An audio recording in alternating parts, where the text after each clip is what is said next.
packed into Oxford High School looking for answers after last year's mass shooting.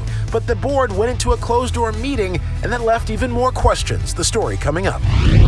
A sad day for Motown and in the world of music. Singer-songwriter Lamont Dozier has passed away. He put together a slew of #1 hits. Ended up writing some of the greatest songs in the American songbook. He helped launch the careers of the Four Tops, Supremes, and many others. We came down here to the Motown Museum to learn more about Mr. Dozier's life and legacy. The heat and humidity are long gone. It's a great stretch for the rest of the week, but what about the weekend forecast? Working for you.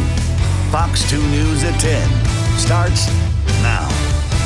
Tonight, the Oxford School District is presenting its updated security plan. Good evening, everybody. I'm Ruparaj. And I'm Amy Lang. This follows last year's shooting at the high school. And tonight, some parents making their voices heard. Fox 2's Dave Kinchin joining us live with more. Good evening, Dave.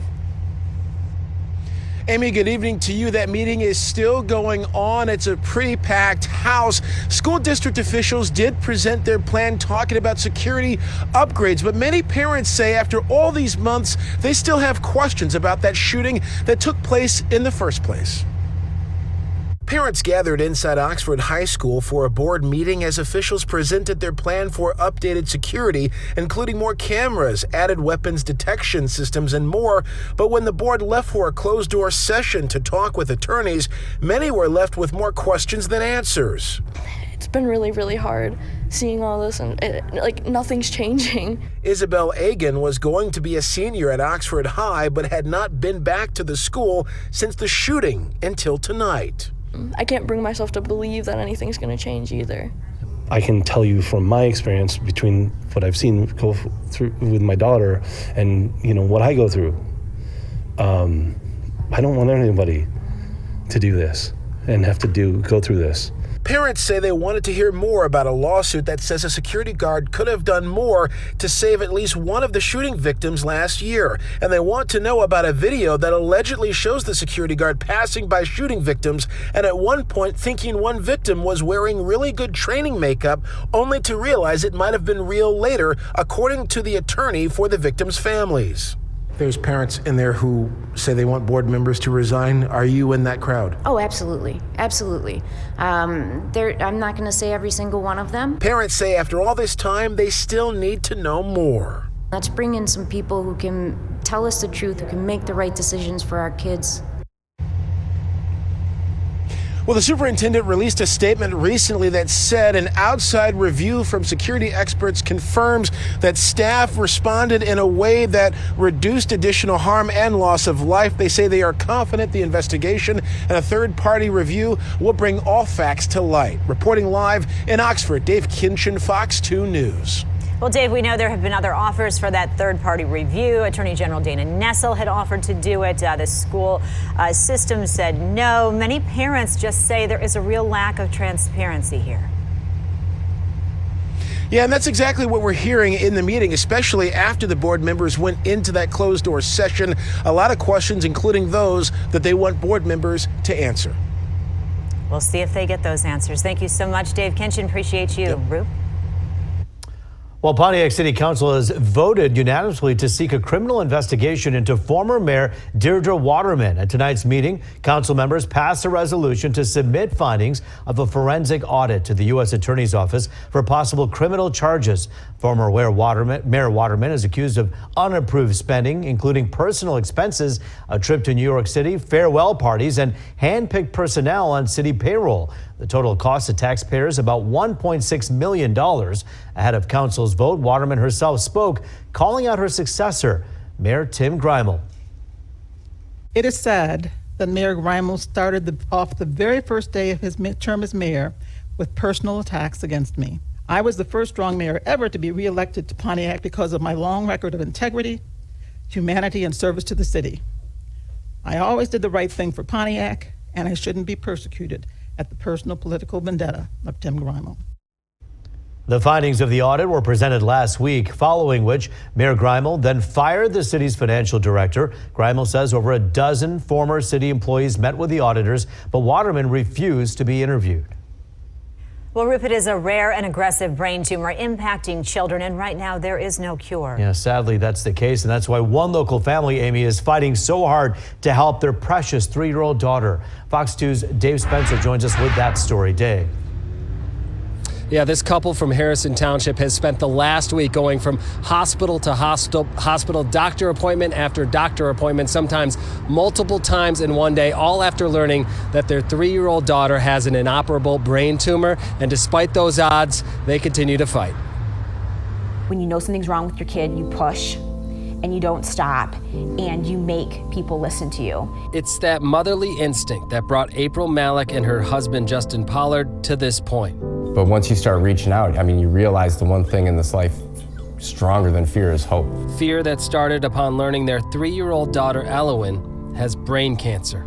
This little girl is unique in every way, and she's gonna beat this. And if not, she's gonna unlock something that helps everybody. 18 months ago, they noticed a difference in Elowen's speech, then her balance. As parents, we knew something was going on. We just didn't know what it was. After countless appointments over 18 months in which Elowen was never alone, And she always has Buzz Lightyear with her, always. April insisted on an MRI. I stood in the waiting room of the doctor's office to get the appointment for the MRI, and it was the most devastating news a parent could ever hear. Your kid has terminal cancer, it's spread in her brain, and she has months to live. A cancer called DIPG, the same cancer that took the life of 5-year-old Chad Carr, the grandson of former U of M football coach, and the namesake for ChadTough.org. DIPG is as evil as cancer gets, affecting roughly 400 kids a year between the ages of 3 and 10. It's literally like 1% of these kids make it to 2 years. 1%. And you have to hope to God your kid's the 1%. There is no cure yet. Soon, Elowen will start radiation to shrink the tumor. And then we are off to whatever clinical trial will take us to try to fight as much as we can. And there's new clinical trials coming out every day, and the ones that we're trying to get her into, they're out west. Experimental treatment not likely covered by insurance. A GoFundMe has been created to help ease the burden. It's really trying to help us take care of our other kids and focus on her and getting her whatever she needs. Allowing this family of 5 to focus on what is truly important. There's ways to beat this, even if, I mean, you buy a couple more years for her and it's worth more than anything. And while this cancer is rare, it does move extremely fast. However, this family has every intention of moving faster. If you want to help them on their journey, you could find a link to that GoFundMe on our page, fox2detroit.com. Reporting live tonight, Dave Spencer, Fox 2 News. Yeah, Dave, one thing stronger than fear is hope. You hear Dad say that, you know Elowen is going to fight really, really hard. It's in their blood, it's in their spirit, but it's going to take the whole community, and you really hope that people will kind of heed that advice at the end there and donate to that GoFundMe page. It's so important. Yeah, it really is. And this is such a rare disease. So when you're looking for information, you could feel so lonely. Luckily, there's organizations like ChadTough.org where they were able to find some resources, find people who are going through similar experiences, and at least have a shoulder to cry on and know that they're not alone on this. We hope Elowen and her whole family knows we're all behind her for this one. But Dave Spencer, thanks for that live report. Well, here's a look at the latest COVID numbers in Michigan. The state health department is reporting just over 16,000 new and probable cases over the past week. That's about 2,300 cases per day, a slight drop from the previous week. 137 more people have died from the virus. All counties in Metro Detroit are at high risk for community spread, except for Livingston County, where the risk is medium, and St. Clair County, where the risk is low. Meanwhile, Governor Gretchen Whitmer is sharing an update on her COVID diagnosis. Here's what she posted on Twitter today. Hi everybody, working from home, a little congested. My dogs keep coming to check on me through the windows with my husband.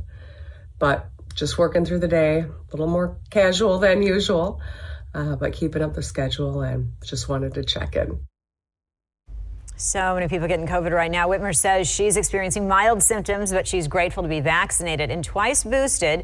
The governor says she's following CDC guidelines to isolate and will continue working remotely until she is in the clear.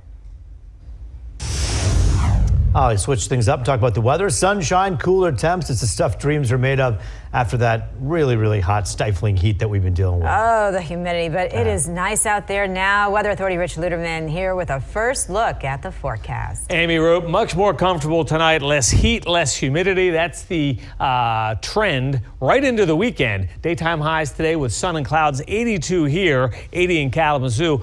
Cooler up there in the UP. Escanaba topping out at 74. Right now we're at 71, 65 up there in Lansing. Look at the cool spots on the map. Port Huron, tip of the thumb, 57s there. That's sweatshirt weather. Some live pictures from Sault Ste. Marie. Looks nice up there. It is cooler.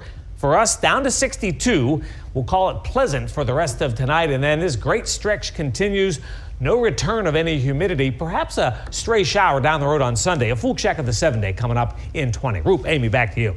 Thank you, Rich. We'll see you soon. Motown losing a legendary songwriter and producer. Lamont Dozier has passed away at the age of 81. Yeah, from Motown to Hollywood, Dozier recorded music for some of the biggest stars of Motown. Fox News' Brandon Hudson has more on the amazing life of this Detroit native and his impact on the world.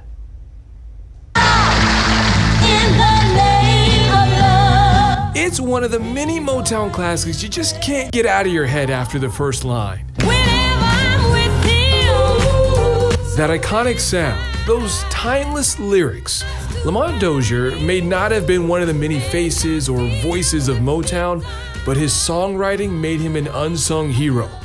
Sadly, the singer-songwriter passed away at 81 years old. In an Instagram post, Dozier's son, Lamont Jr., wrote, "Rest in heavenly peace, Dad." How sweet it is to be loved by you. As a part of the Motown powerhouse writing team, Holland Dozier Holland, or HDH, Lamont Dozier co-wrote 25 top 10 hits. Timeless classics, which are alive thanks to Detroit's Motown Museum. He started in the Motown scene as a singer, as many artists did, and developed his skills into songwriting and ended up writing some of the greatest songs in the American songbook. He helped launch the careers of the Four Tops, Supremes, and many others. Paul Barker is Motown Music's Director of Development. He told us about the last time Dozier and the Holland brothers visited the museum in 2019. Lamont asked to see the studio, and so I went and showed him down into the recording room, but he stopped in the control room. And I asked him why he stopped there, and he said, well, this is the studio. And as a writer, that's the room he spent his time in, and it was just an education moment for me. And they talked about cutting tapes and writing and just being there all night long.